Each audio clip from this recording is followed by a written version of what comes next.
What's up, everybody? Mr. Jiggles here, and today we're going to be talking about Diablo 3. Now, Diablo 3 is coming up on its 38th season, and it's getting closer to getting to that 40th season. With that in mind, I think Blizzard could take a different approach and do something huge for Diablo 3 instead of continuing to pump out more and more seasons of the same content over and over again. I know there are quite a few people that do still play Diablo 3 and play pretty much every season. I'm one of those people.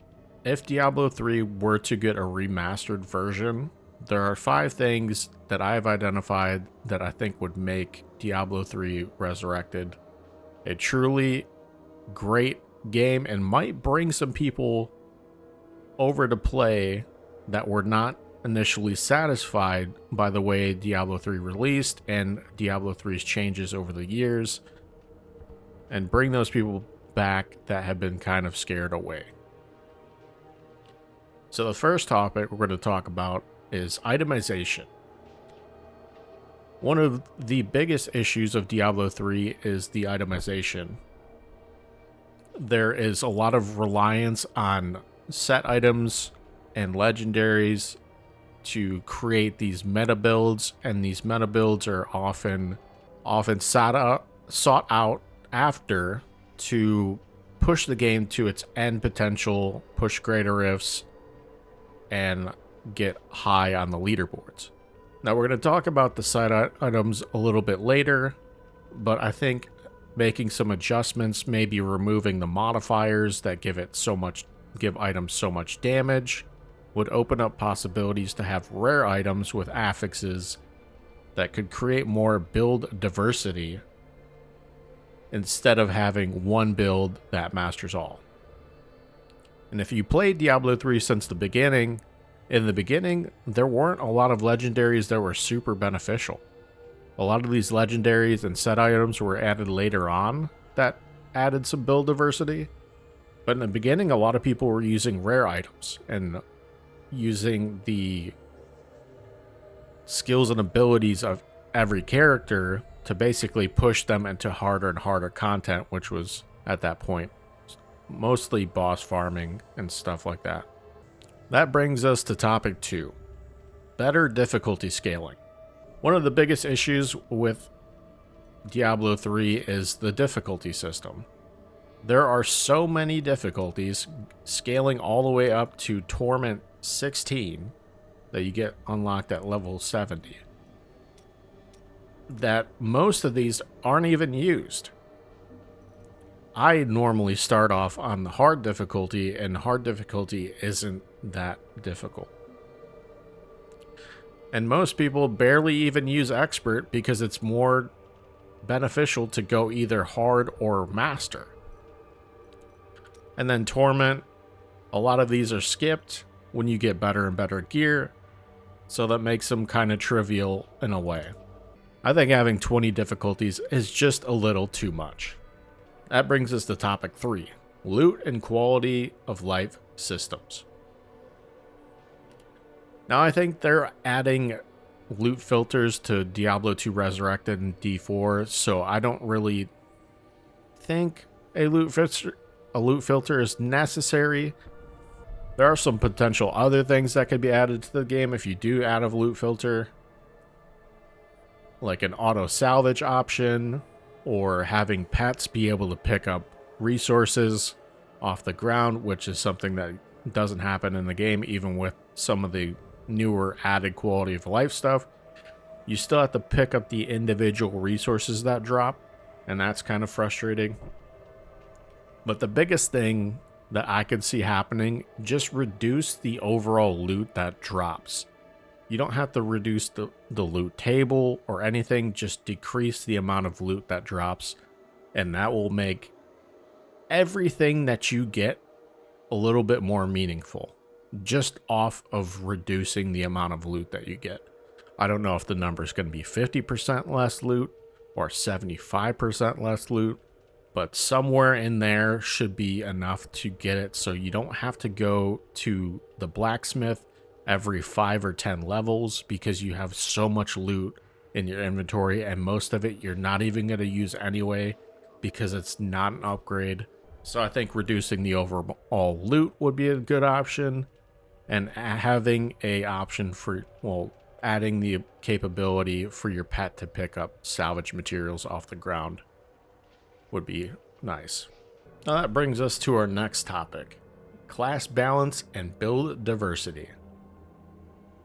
This one has a lot to do with set items, and their introduction into Diablo 3 had caused a lot of chaos and a lot of disgust because they add some really overpowered nature to the characters, which kind of creates this, it creates power creep at the end game.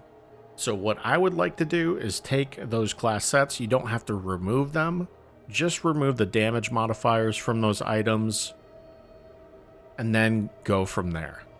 I think once you remove the damage modifiers, that allows you to see how powerful the sets are actually, and they might not be too powerful without those damage modifiers, which could make it so you could use some of these, so you could use the sets and you wouldn't be too powerful to the point that you would be breaking the game.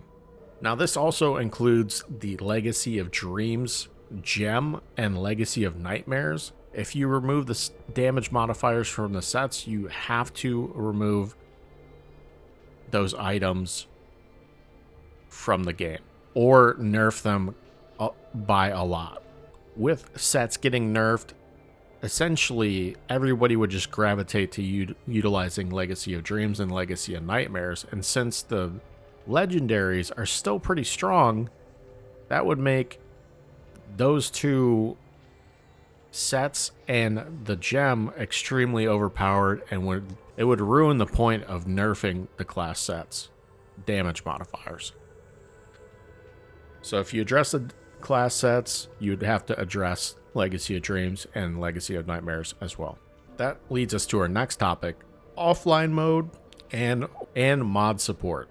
This has been a big topic since launch, as a lot of people would like the ability to play offline like D2R without having and forcing themselves to go online.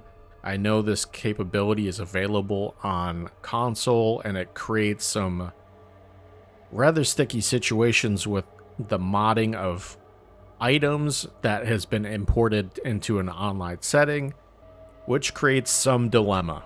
Now, I think a way to address that is to have a set of offline characters and a set of online characters, much like Diablo 2 and Diablo 2 Resurrected, and this would remove the potential that somebody takes an item from offline, modifies it, and brings it into an online setting. This would remove the capability for offline people to use something like a ladder system.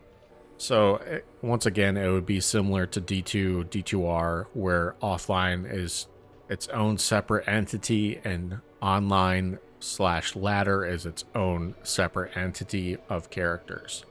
And adding an offline play would also open up the potential for Diablo 3 to be modded.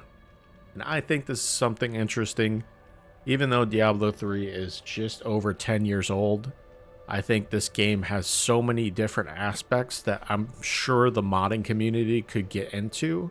And modding Diablo 3 right now is pretty scarce. There are some things that have been modded, like cursors and maybe texture packs. However, there is the added danger of getting your account banned, which people are very afraid of, and they do not want to delve into modding in case they get banned. So if they added the modding capability, this would remove the fear that people would be getting banned, and it would also open up the potential that people could mod Diablo 3 to make it better, and that could in essence be utilized by Blizzard to update Diablo 3 Resurrected, or whatever you want to call it.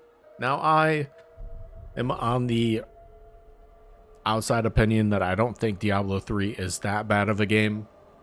I have played Diablo 3 for quite a long time. I basically played every season that has been out, maybe except for a couple of them.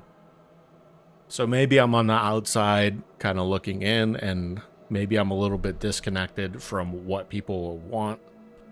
So please do leave a comment below if you would like to see Diablo 3 Resurrected, or maybe they should just forget about it. Like the video if you did like the video, subscribe for more, and we'll catch you next time. See you, goodbye.